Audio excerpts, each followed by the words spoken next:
ஏழாம் பாபாதிபனாக இருக்கப்பட்ட சனி லக்னத்திலேயே இருக்கிறது. அப்போ ஒரு நீச்சமாக இருக்கப்பட்ட உள்ள ஒருவள் வாழ்க்கையில் வந்து கேறி, அது நான் சொல்லலையே, அவங்க தான் சொன்னாங்க, அப்படி ஒரு லேடி வந்து அவங்க மூலம்தான் இந்த பிரச்சனையெல்லாம் உருவானது என்று. அப்போ பாருங்கோ, எப்பவும் சூரியன், சனி, ராகு இந்த 3 கிரகங்களையும் ரொம்ப பயப்பட வேண்டும். இது நல்ல ஜாதகம் தான். கஜகஸ்ரீ யோகம் உள்ள ஜாதகம் பிளஸ் லக்ஷ்மி நாராயண யோகம் உள்ள ஜாதகம்.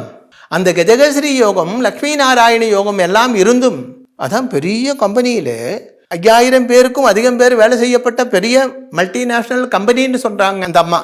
அதுலேயே இவர் சிஇஓவாக இருக்காங்க அப்படி சொன்னாங்க. மிடில் ஈஸ்டில் பெரிய ஆளா. ஆனால் அங்கெல்லாம் உங்களுக்கு தெரியும், இந்த லீகல் ப்ராப்ளம் வந்தால் சீக்கிரமாக உள்ளே போயிடும். இங்கே மாதிரி 15 வருஷம் 20 வருஷம் வெளியில் விளச முடியாது. அப்போ ஒரு ப்ராப்ளத்தினால அவர் உள்ளே போயிடுச்சு. ஆறு மூலமாக? இந்த நீச்ச லேடி மூலமாக.